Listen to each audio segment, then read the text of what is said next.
What's going on, guys? Welcome back to Injection of Inspiration, where every single Saturday I, Graham Giason Matthews, inject you with a daily dose of motivational advice, helpful tips, and all that other great positive shit. Hope you guys are having a great holiday season. It is December 23rd rather, as this goes up on the channel. So we are mere days out from Christmas. I do have a mini anecdote, a mini story to tell at the end of this episode that really has nothing to do with anything, and I'll talk about it at the end of the episode. I sort of shared the lesson and touched upon it a few weeks ago here on Injection, but something else happened recently that I thought it was worth sharing here on Injection, and I had really nowhere else to share the story. Then I'll talk about it here at the end of the episode.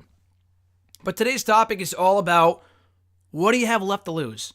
And there is a quote out there, I forgot what the exact wording of the phrase is that it's only when we lose everything that we have everything to gain, or something along those lines.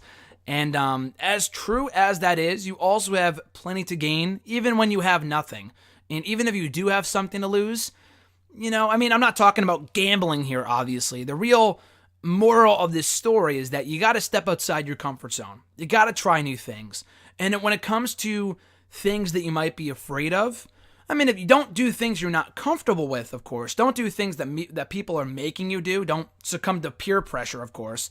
But what I'm talking about is that you need to know the truth. It's better to know the truth than to not know it all, and at least you would know, and you can finally put the if, ands, and buts away, and you can finally know the truth, especially when it comes to finding out certain things, and obviously don't really care what people think about you, and I've talked about that before, and I'll talk about that more next week. This has more to do, let's say, with asking someone out. That's the story I'm going to share here today, and I might have shared a similar story, if not the exact same story, many episodes ago. Like when I first started doing this show earlier this year, I might have shared it for the 10th edition when I talked about how I became positive in the first place. And the story I'm about to share was not the focal point of the story. It was how I adopted a more positive mindset a few months after this incident or event took place, I should say.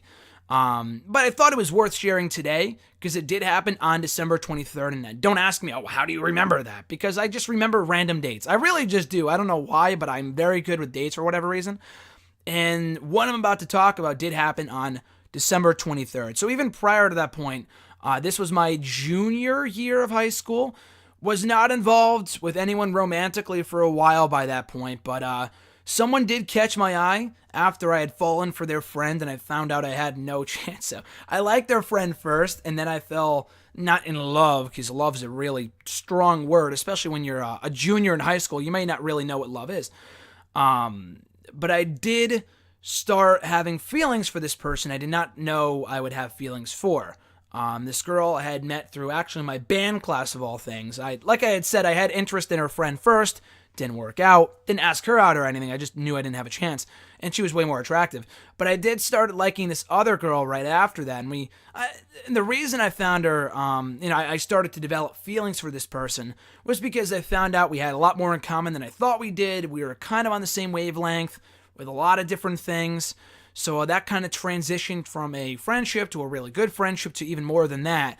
And I knew that she liked me from the get-go, so I knew I had that advantage that she already was interested in me, but I wasn't sure if if it would be able to work on that next level, go from a friendship to a real relationship. And again, this is fucking high school, so relationships are very hit or miss. You're either together for a week or you're together for years and forever beyond that point. You'll find out which one this was in a second. So anyway, come Christmas break, I'm talking to people, and friends of mine and other people, friends of hers, are very observant and see that we're hanging out a lot, and they could see that we have a lot in common, and there is that interest there from both sides. And my friends are urging me to ask her out, and people are telling her that I should be asking her out, and I was kind of planning on doing it, not pinpointing an exact date per se, but I was thinking about waiting until after Christmas break, which may or may not have been for the better. I think waiting a little bit longer and getting to know her better would have been for the best, but you never know. Because in high school, when you go on Christmas break, at least where I'm from, you're on break for about a week and a half. So any momentum I built up to that point might have gone to waste if I didn't ask her out right before break started, whatever.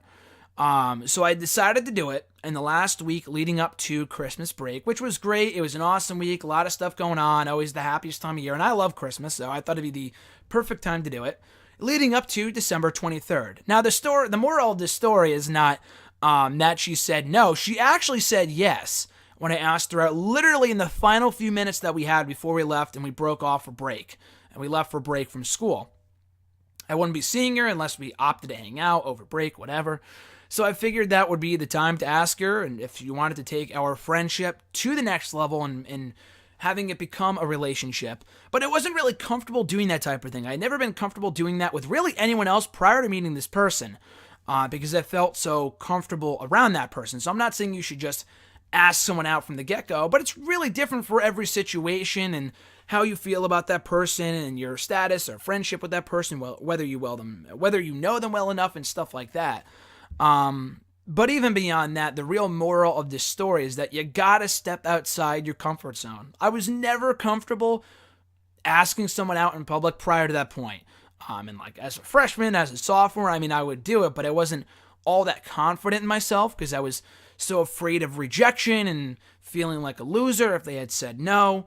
And obviously having no confidence is a complete turnoff to people, because if you're not confident asking someone out or doing stuff like that, then you won't be confident in many other things that you do.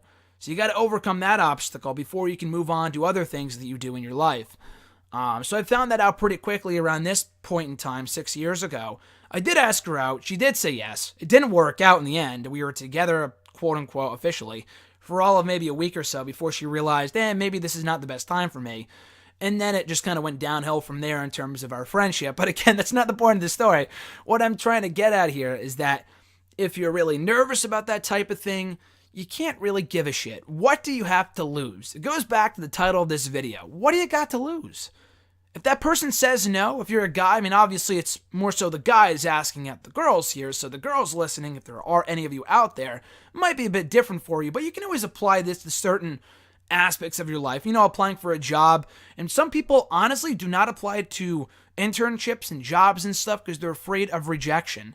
But you won't know unless you try. At least if they say no, you know for a fact, and you don't have to waste the rest of your life wondering what it could have been. Would it have been a yes?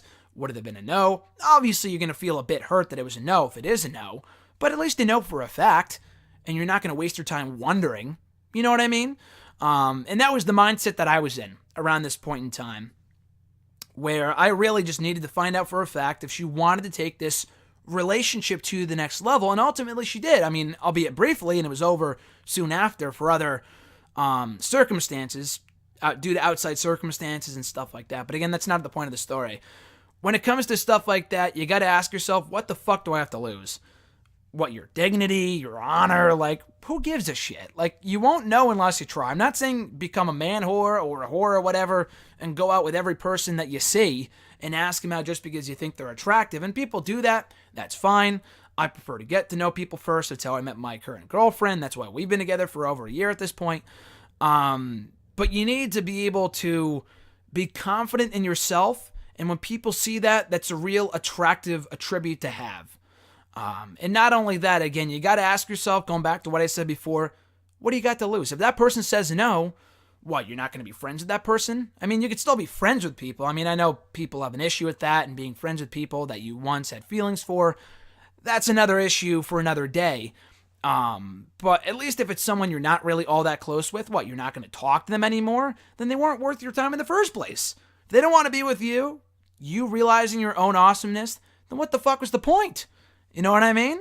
So you got to take a risk every once in a while. It might hurt in the end, but you know what? At least you could say you did it. You might be more proud of the fact that even if they say yes, you'll be happy they said yes, but you'll be more proud of the fact in the end that you did it, that you accomplished something, and that you did something you did not think that you would do or even had the courage to do before you had, grown. I don't want to say grow a set, but before you had the courage to do it. You're going to be proud of yourself for doing it, going through with it.